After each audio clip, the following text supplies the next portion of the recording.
Working Cows Podcast, episode 50. Welcome to the podcast that gives producers a platform to discuss and share paradigm-challenging practices. Practices that have increased the effectiveness of their operation and the joy that their families have received from this lifestyle.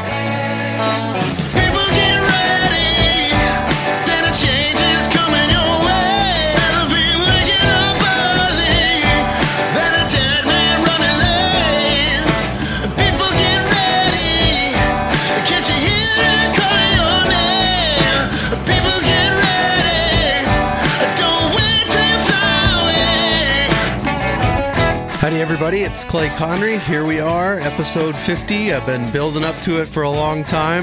Joel Salatin is my guest today. Joel is the editor of the Stockman Grass Farmer. He writes the Pitchfork Pulpit for Mother Earth News, as well as numerous guest articles for Acres USA and other publications. We'll have links to all that up at today's show notes page, possibly the most robust show notes page in the history of the Working Cows podcast, with Joel Salatin here as our guest today. One note on this interview, Joel does live on a ranch in the country in Virginia. There was some crackling on his line, but there's some gold here with Joel. So I really want to just encourage you to hang on through the end and check out this interview with Joel Salatin. So, Joel, thanks for joining me on the Working Cows podcast. Thank you. It's great to be with you.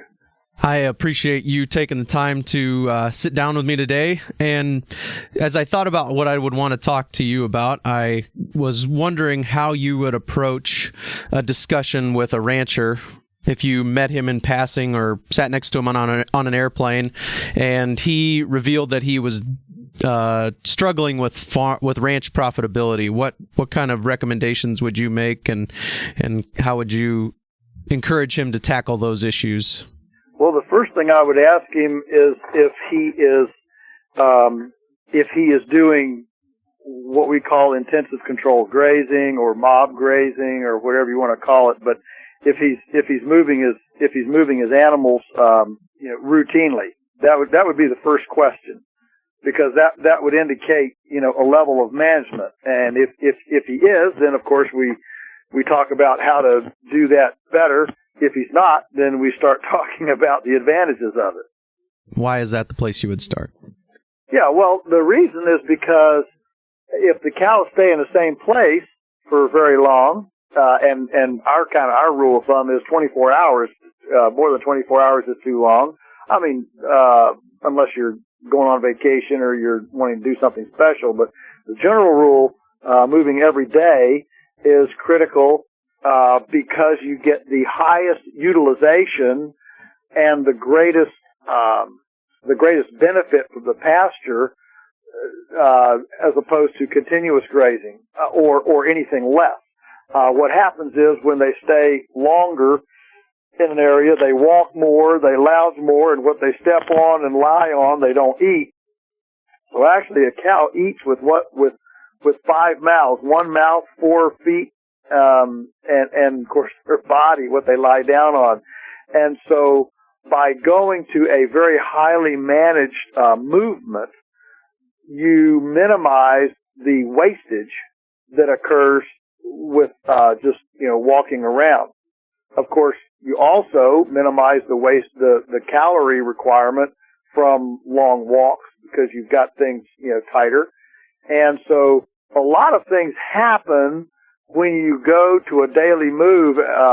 Whenever anybody asks me about, problem, whether it's weeds, profitability, whatever, I always ask, well, are you moving them every day? Because if you're moving them every day, that means you have control mechanisms, i.e. fencing. You have watering systems, water pipe, mobile, some sort of a able water pipe. And you have a level of management that is solving a tremendous amount of problems. When you confine them like that tightly to mimic what nature does with wolves and predation, what happens is that they eat much more aggressively, so they actually eat faster, and fill up quicker and spend more time ruminating. You know, a cow does not make meat or milk when they're chewing. They only make, when they're eating. They only make milk when they're, or meat when they're ruminating. So you want to maximize the rumination time and minimize the grazing time.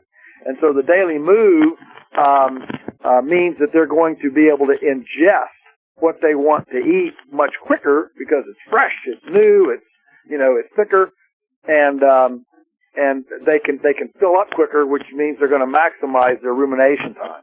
What are some of the challenges that come along with that? You mentioned water, you mentioned fencing. What are some of the challenges that come along with daily moves, and how have you guys overcome those? Yeah, well, I mean, the first challenge, of course, is water. And fortunately now we have lots of water options, you know, with pipe. Black plastic pipe is almost a miracle, compared to, you know, somebody from 100 years ago. They just think it was unbelievable. But we can now, you know, with a subsoiler, we can lay pipe, very cheaply, very efficiently. And, you know, so you can pump it if you're on flat country. If you have some, here on our home farm, we have a lot of elevation because we're kind of up against the edge of a mountain. Now in Colorado, you wouldn't call it a mountain because it's got trees on it, but here in the east, we call it a mountain. And, so permaculture style, we've built some ponds up there in some valleys, and, we catch winter runoff in, you know, snows or hurricanes or whatever. And then we have an 8-mile grid of water line that goes out over the farm. So we have, gravity fed pressure water, over the whole place. I mean, that's taken you know, years to finally get it all in and get it done. But that is a tremendous, asset to be able to have, non-pumped gravity fed water. If you don't have a lot of elevation, you know, you can dribble water up into a cistern. You can put it on stilts. You can pull it up in a tree. You can make a turkey nest pond on a high spot. The idea is to dribble water into a high spot, and then you have flow that can go rapidly when the herd comes to drink. Or, you know, cause they don't drink in a 24-hour period. They don't drink, the same amount every hour. They come in waves. And so you need to be able to have a flow that can handle, you know, the heavy, whatever, 2 o'clock or 3 o'clock or 4 o'clock, drinking cycle. And so water, of course, is the first deal. The second one is control, otherwise known as fencing. And, there again, we have tremendous, you know, high-tech solutions to problems that they had years ago. We have electric fencing. So, you know, that allows us to put a steering wheel, a brake, and an accelerator on that 4-legged pruning sauerkraut vat and steer that cow herd around the pasture with the same precision as you would a zero-turn mower on a golf course. It's pretty cool. We've never been able to do that before in human history. So you've got control. Depending on where you are, you may or may not need some sort of shelter. And we here in the east, with our high humidity and hot summers, for sure the animals do a lot better if they do have shelter. Obviously, you can use trees. But the problem with trees is they get all the pasture manure. You translocate the nutrients from the pasture out under the trees where you really don't need it. And so, what we have is portable shade mobiles. We make them from, nursery shade cloth on expanded wagon chassis, real cheap, and we can hook them together and move them around the pasture. And that way we can place those pasture droppings, the manure and urine, we can place it on, you know, rock spots or brambles or brush or something, and get that heavy impaction along with the manure and urine. And we can take a poor spot and turn it into, you know, beautiful pasture in just one day's impact application there. It's pretty dramatic. So, you know, those are all the things and the elements that are needed in order to, to be able to move them around the landscape like this. So what about, what if they raise some objections and say, that doesn't work here, or I can't, whatever the objection might be? How would you answer some of the common objections you hear to this method of moving cows around? Yeah, well, the most common objection, of course, is that it takes too much time.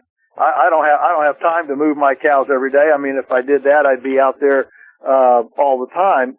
Wouldn't get anything else done. And that's because the paradigm, the phrase "move cows," for the average person, move cows means that you spend all day with 3 4-wheelers, 2 pickup trucks, all the cousins and the aunts and the uncles and whatever else trying to get these things herded up, and maybe you still didn't get them all because there's one stuck back in the brush somewhere.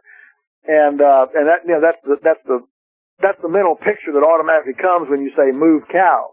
When I say move cows, I mean you walk out there, you call them because you're moving them at the same time every day. They're creatures of habit. They listen at 4 o'clock every day. If somebody called you to a bowl of ice cream at 4 o'clock every day, about 3:45, you'd probably start, sitting up, and your ears would twitch a little bit, and you might flick your tail some, right? And so by moving them every day like this, they get real used to it. You don't have to herd them anywhere. You don't have to drive them anywhere. You just call them, and they follow you. They'll follow us into a corral, follow us into another paddock, follow us down a lane a mile away. They will follow you just about anywhere if you have established the management routine. So it doesn't take that much time, and for us, our county cow day average is 80 cow days per acre. Is our county average here in Augusta County, Virginia. And on our farm, we generally, we're averaging a little over 400 cow days per acre. And on our rental farms where we haven't done this as long, we're about, 240. So that's still 3 times the county average. Well, let me ask you, what would it be worth to you if you could triple your production, without buying any fertilizer, without buying any more machinery, without putting up any more buildings? If all you did was go out there, and you start putting some pencil to that, and suddenly, you're looking at, we've certainly computed it here. We're looking at a return to labor of $60 to $70 an hour, the amount of time that we spend moving, because it so increases the production per acre. What a farmer gets paid for is converting biomass, solar collected biomass, into a marketable thing, whether it's lamb, beef, milk, whatever. And that's what the farmer gets paid for. So if we can increase production without increasing any overhead, no more taxes, no more insurance, no more buildings, no more equipment, suddenly that time becomes extremely valuable. Second thing I would say is that most farmers and ranchers that have cows, at least the ones that I know, spend the lion's share of their time looking for animals. Cows are calving. Well, I wonder where that cow is. And around here during calving time, the average farmer with a pretty good sized herd, anything over 100 cows, is going to spend a couple hours, 3 hours a day just out there looking for cows in this 100-acre, 150-acre field. Out west, of course, it's even more. And so by moving them every day, we see them every day, and they actually, and they're in these smaller paddocks, so we can actually find the cows. If you start putting in a few, a couple 3 hours here, a couple 3 hours there, looking for cows, suddenly those, that hour a day moving them, prorated out, suddenly becomes the best investment, the best cost saving you could ever do.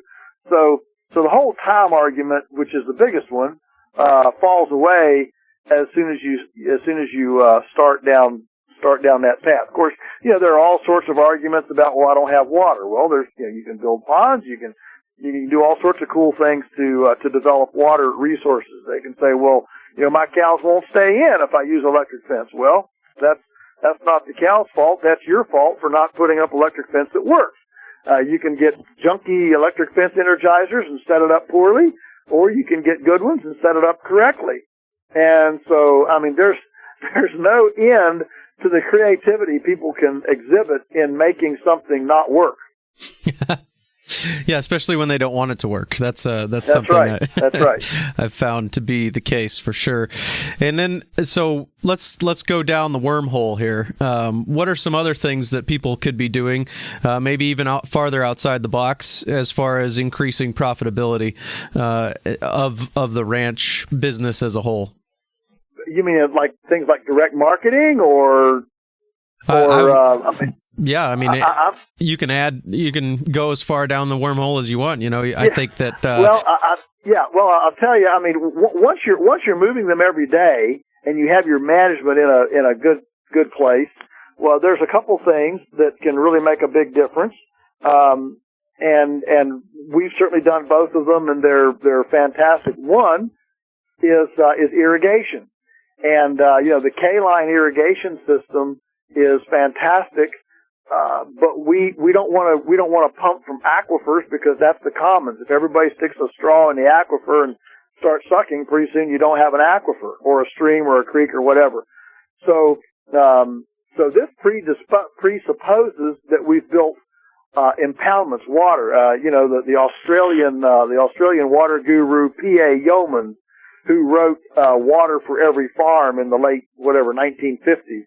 Is still considered, the number one, water guy in the world. He's been long deceased, but his whole deal, he said every farmer should aspire to two things. One is eliminate surface runoff, because if you have surface runoff, that means the commons is full. If you're getting water running across the surface of the soil, that means the soil has absorbed all it can, and that water is just heading downhill away and causing flooding problems downhill. So by impounding that water, you're actually not depleting the commons, you're actually adding to the commons, because that commons is going to stick around like money in a bank to be released during a dry time, which is beneficial for everybody, and the hydrology and waterfowl and all that sort of thing. So we have over the years, every time we get a little bit of extra money, we build another pond, to the point that we can now, on most of our home farm acreage, we can now get 6 to 8 inches of water on it, in a time. And, not all at once, but, spread out over a couple of months. And that really, really builds in some forgiveness for dry times, because this wet, dry cycle, right now we're in a wet cycle. We can't, everything's just wet, Hurricane Florence and all this, and we're just soaking wet. But, it's wonderful to see our ponds full now. And when it goes dry, then we'll have water to irrigate. We actually had those ponds almost dry just 2 months ago. And that water was used for irrigation. So we were able to make another whole grazing or another whole, hay cycle that we would not have had we been unable to irrigate with the little, New Zealand K-line system. The second thing beyond irrigation is is what's called pasture cropping. That also comes from Australia. There's a guy there named Colin Seiss who has about 2,000 farmers doing this. And he basically wedded no-till with holistic management. So he's got a flock of 3,000 or 4,000 sheep. And he's a grain farmer. He raises wheat, barley, oats, things like that. And so he wanted to quit, using chemicals and fertilizer and all this stuff for his grain.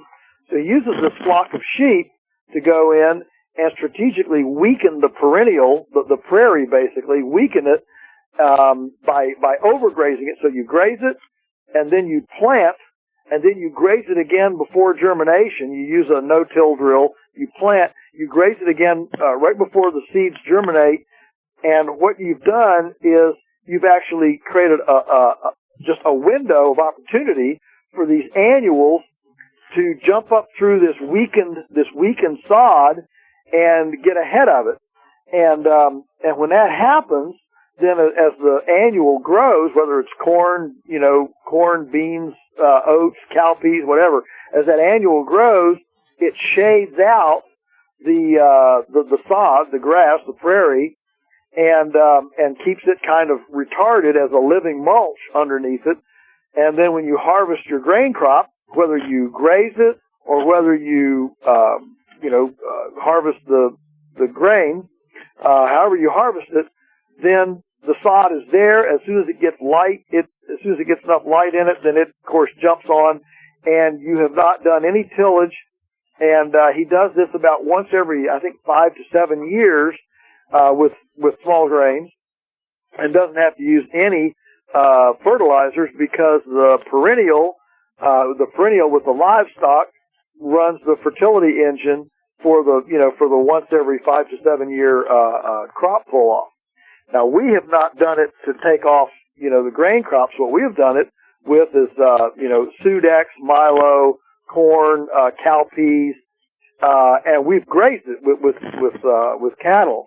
And so in the summertime, when it's hot and dry, and these annuals, these summer heat-loving, drought-tolerant annuals can get a jump on things, you can easily get another 200, 300, 400, maybe even 600 cow days per acre off of a pass with lush annuals.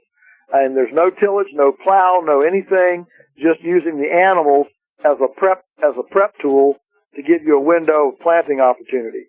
Those are the irrigation and the pasture cropping are two things that are, I think, they're going to continue to accelerate in the U.S.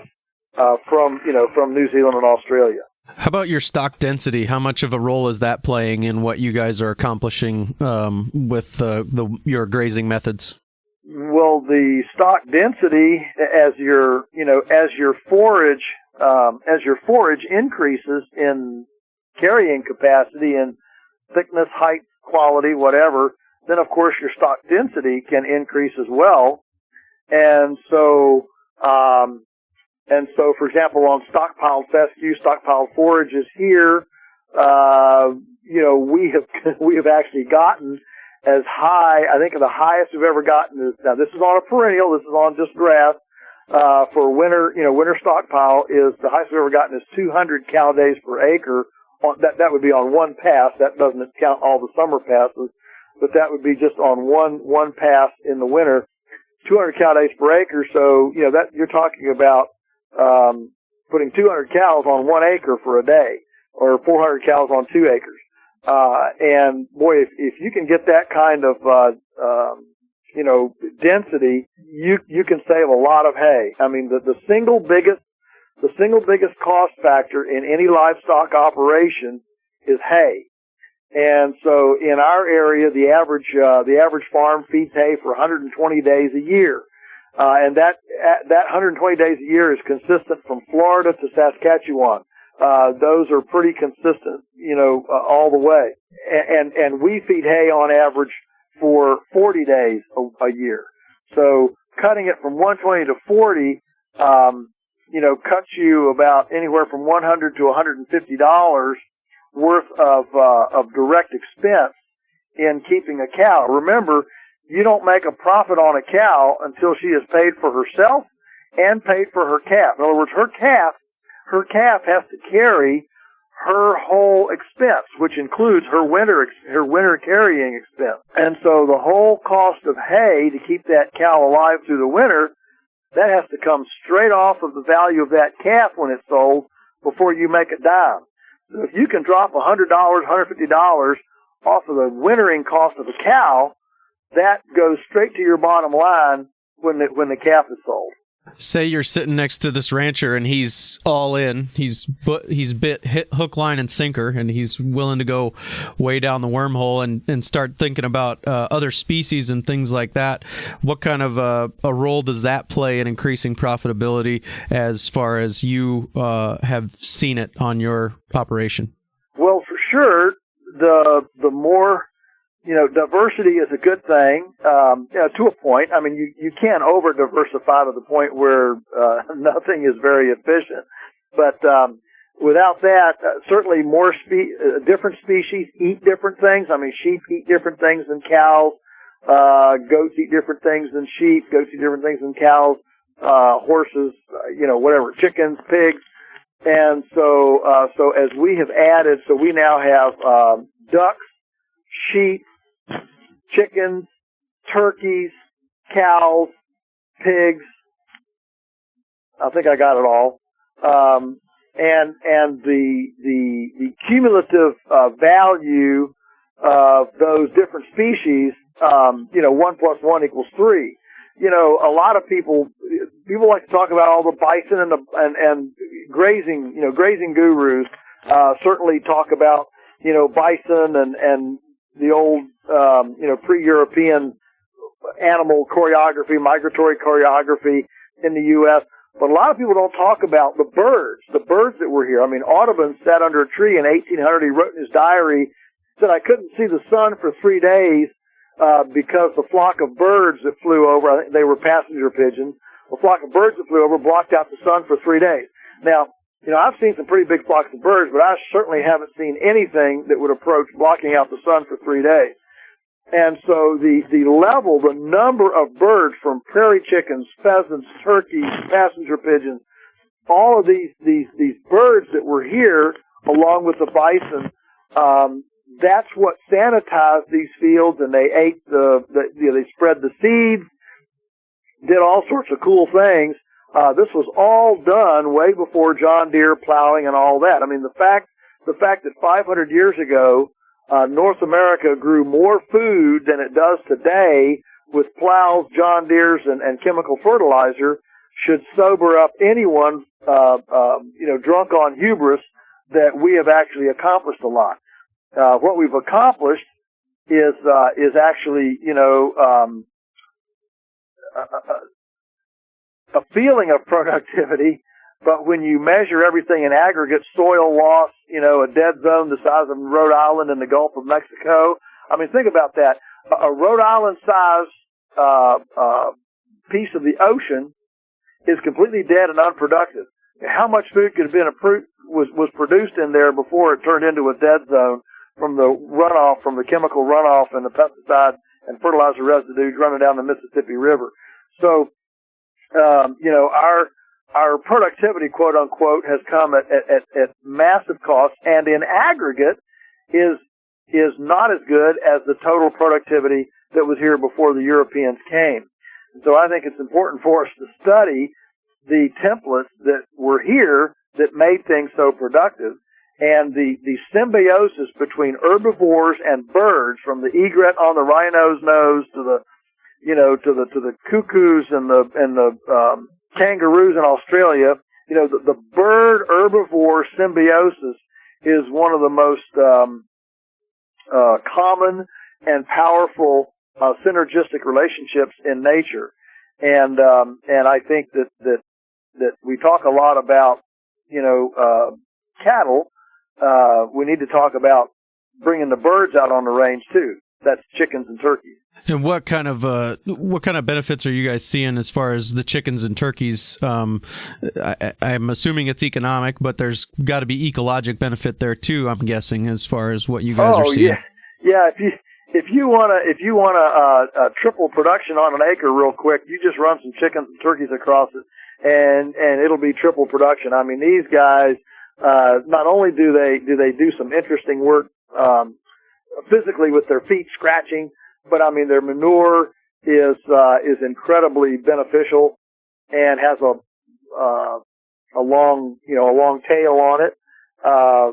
More worms, more soil life, abundant forage, and of course if you're direct marketing, it gives you another item to sell. If you're gonna direct market anything, the more items you can have to create the one-stop shop allows you to leverage your customers, so that your customers are not just buying alpacas, or not just buying beef or whatever.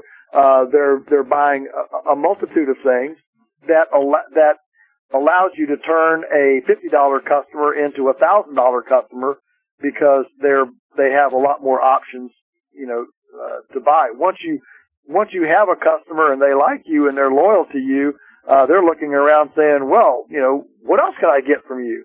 And so that kind of leveraging is a big deal. I could see some people being opposed to the idea of chickens And let's just talk a little bit about, maybe people aren't familiar with how you guys are handling chickens in the pasture. So can we touch on that first, and then we'll move on to maybe an objection to chickens? Sure. Well, we do a couple of kinds of chickens. The one we're most known for, of course, is the pastured broiler, and that's of course a meat chicken. It's the same chicken as Tyson's or Cargill or Pilgrim's Pride uses. It's the same genetic, same bird, but we raise them out in portable floorless shelters on the pasture that we move every day.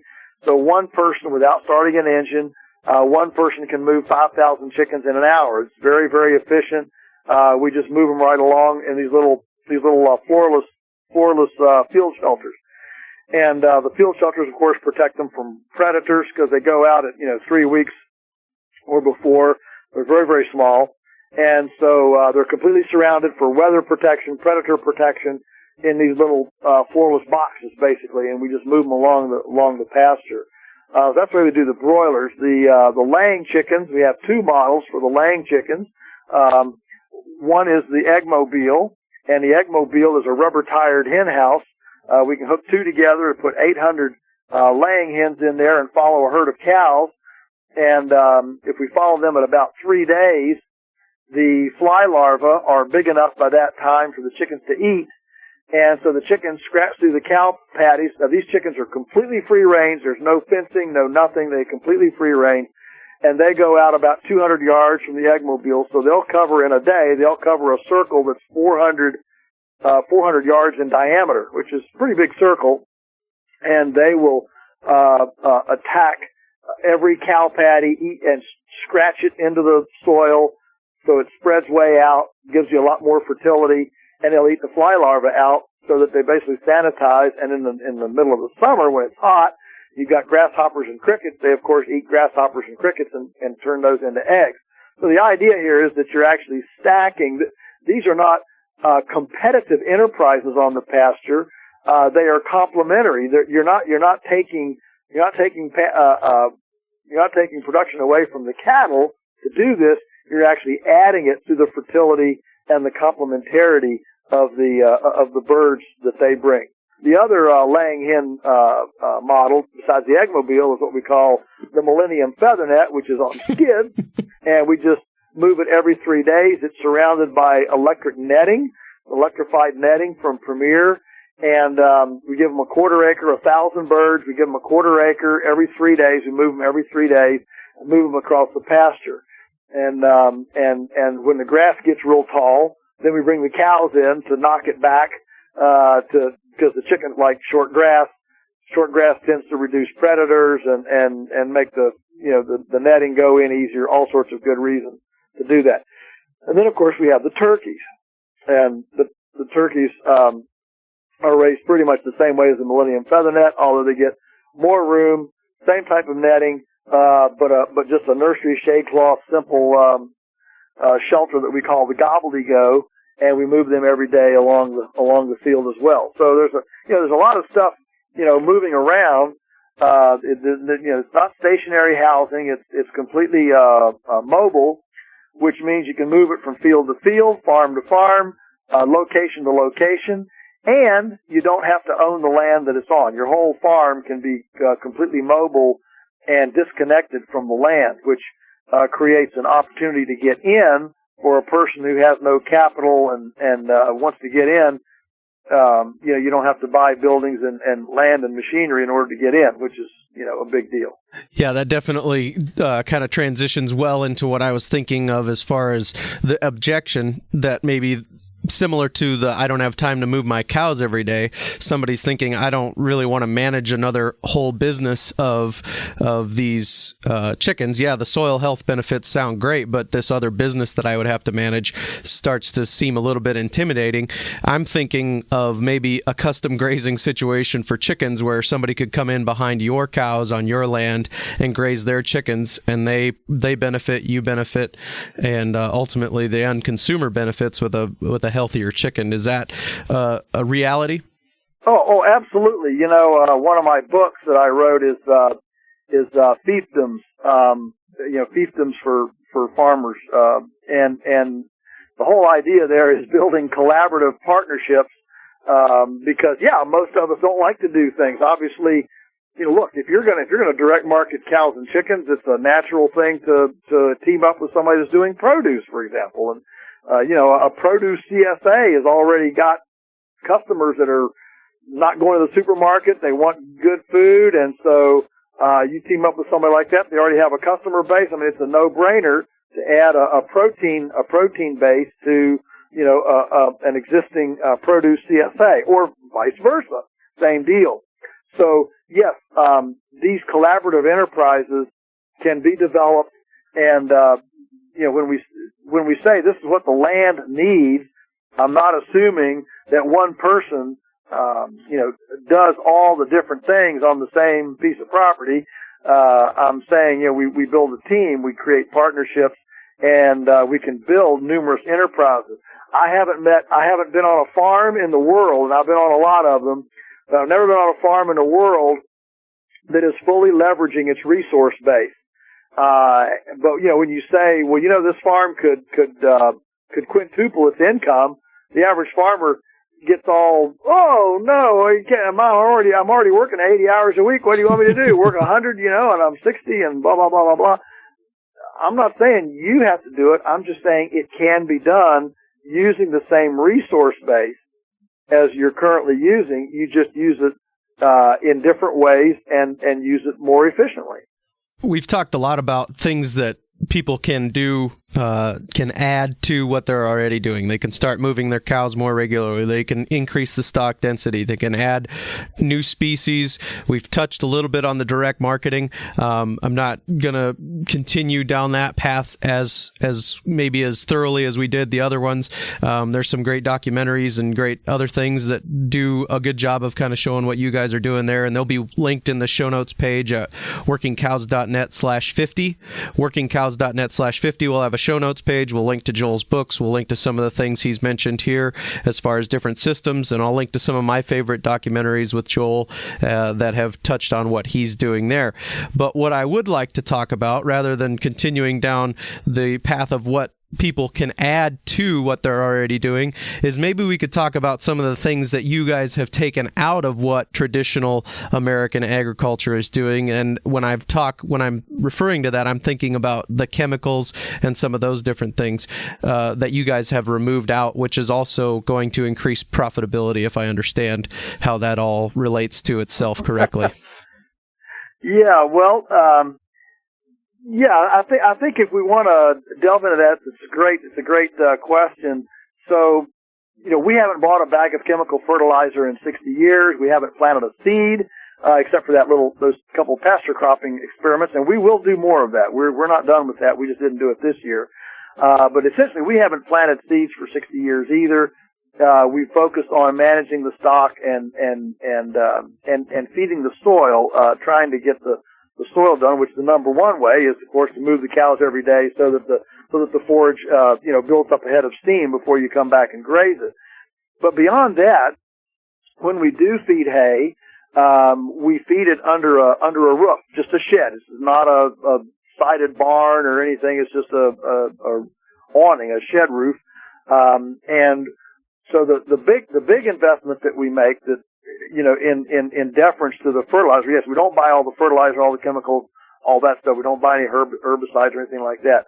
What we do invest in is carbon.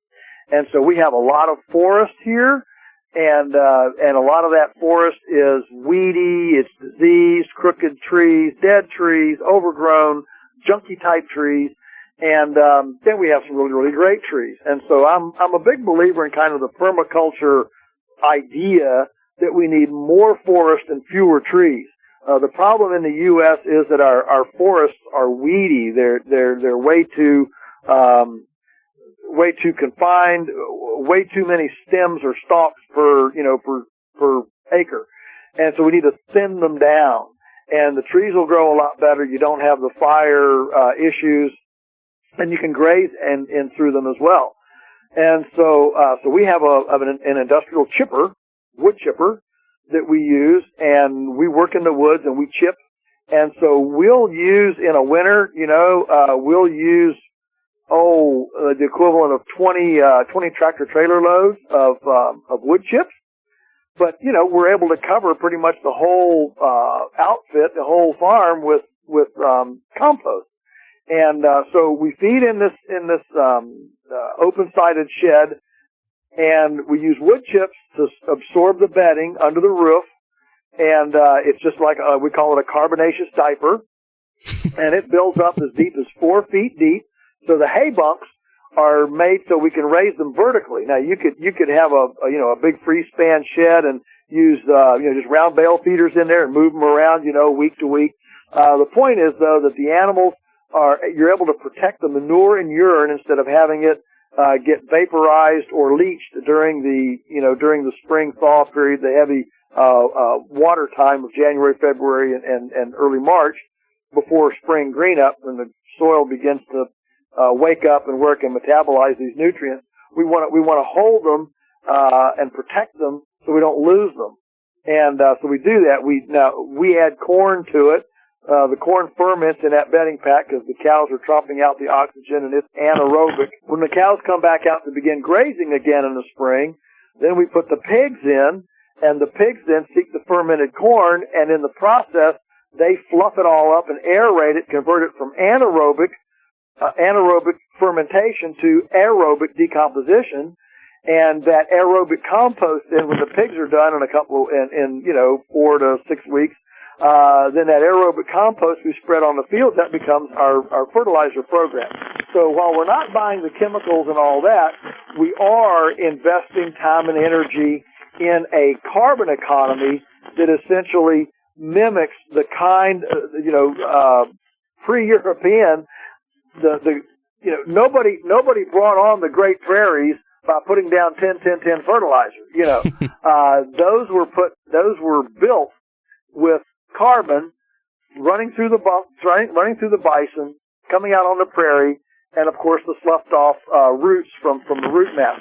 So we now have the ability to integrate our forestal biomass with our open land biomass and get this tremendous carbon injection that brings our organic matter up. So in 60 years, our farm has gone from an average of 1% organic matter to 8% organic matter.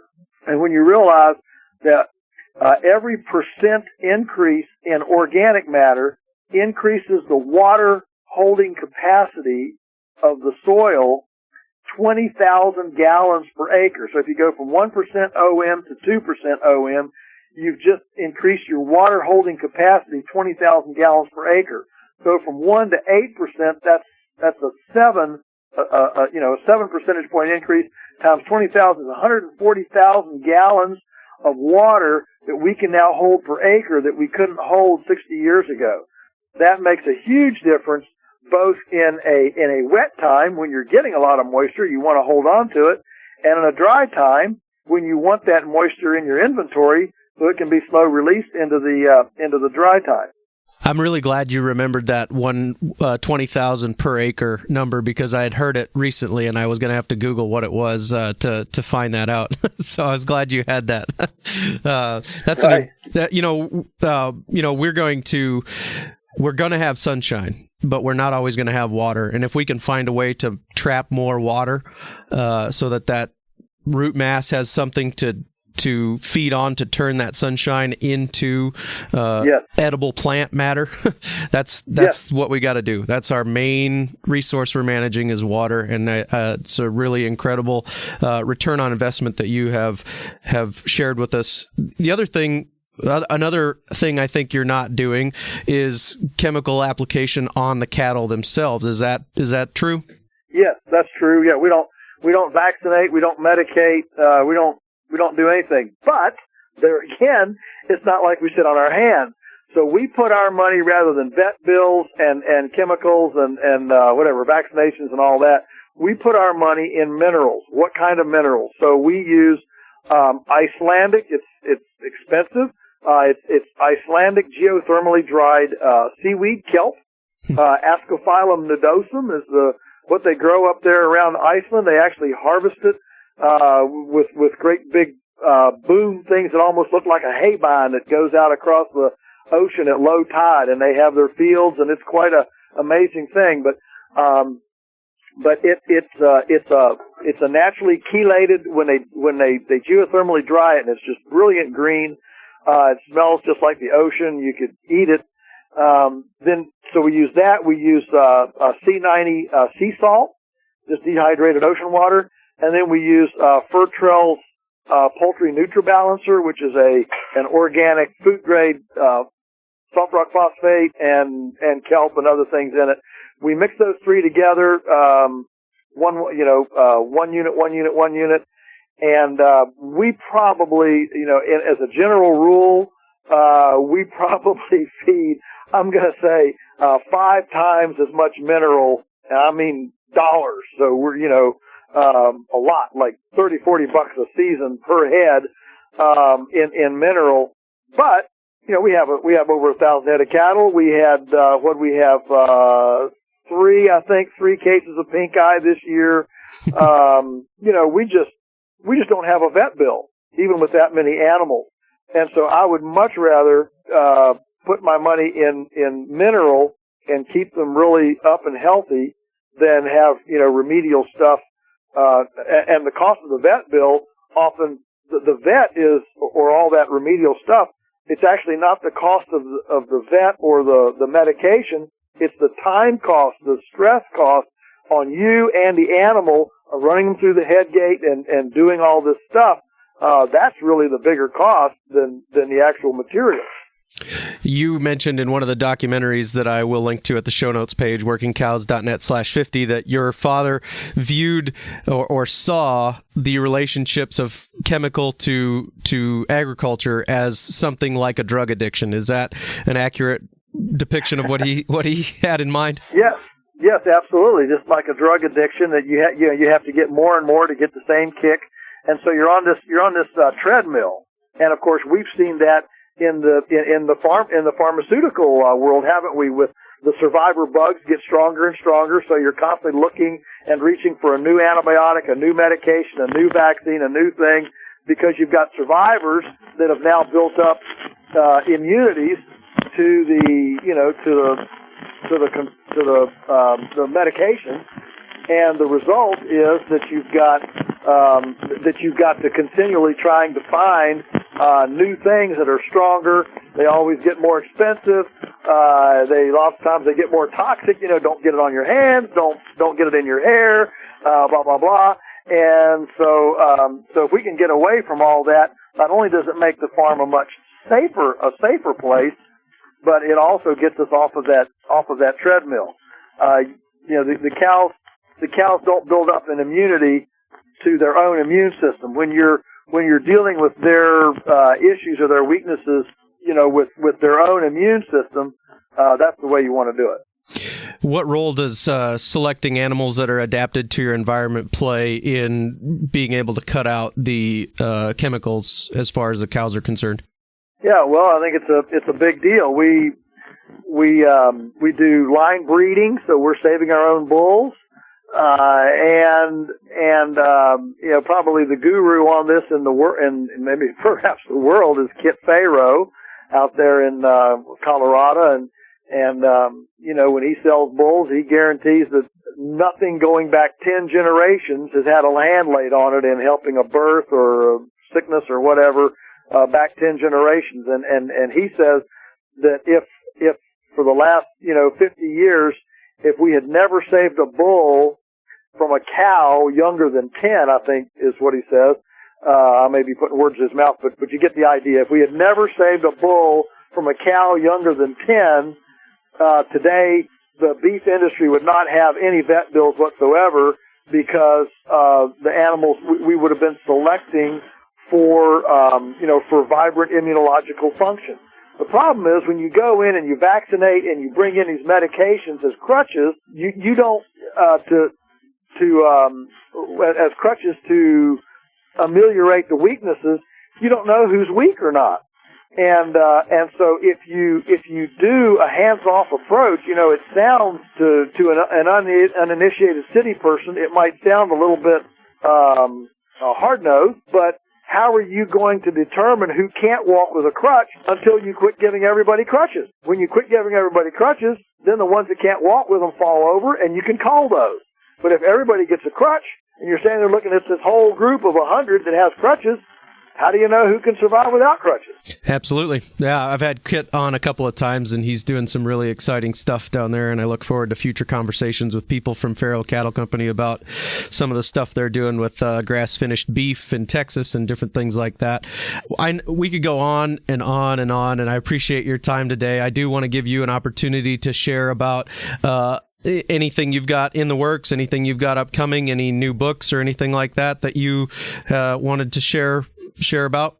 Oh, I don't know. I mean, we still try to stay viable. The marketing scene is changing dramatically with Amazon and, dinner in a box and door-to-door delivery and things like that. So the landscape is certainly changing. I am hoping to, get another book out maybe in the next 8-9 months. And so stay tuned for that. But yeah, we just keep carrying on here, doing the same thing and trying to do better, trying to learn and just do better all the time. What role does all this play, or how much does your theology, let's say that way, how much does your theology inform, all of these decisions that you guys have made over the years? Yeah, well, I start off with the idea that, God owns it all, right? It's all God's stuff. And so I'm just a steward. I don't own it. I mean, the county says we own this piece of property, but we don't really. We're just pilgrims passing through. And so the question is, if God owns it, A, does he care how it's handled? And B, if he does, how can we handle it the way that would please him, that would give him a good return on investment? Is a dead zone the size of Rhode Island in the Gulf of Mexico a good return on investment for God's creation? Probably not. If I owned a creation, I wouldn't like that kind of return on investment. I'd say, whoa, wait a minute, I want my frogs back, I want my tadpoles back, I want my shrimp back. So those are the kind of things that we think about and ask for wisdom. Very, very good. Well, Joel, I really appreciate your time today. Thank you so much for taking the time to sit down and discuss some of your strategies and some of the things that you guys are doing there. It was an honor to speak to you. Thank you. Well, it's my pleasure, and have a great rest of your day and be an encouragement to others. It's wonderful to be with you.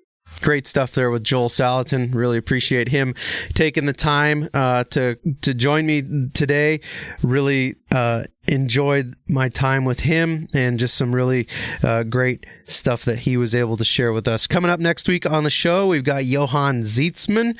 So another great interview. Maybe the flip side of the coin from episode 49. We're talking about grazing cell development in arid land. So look forward to that.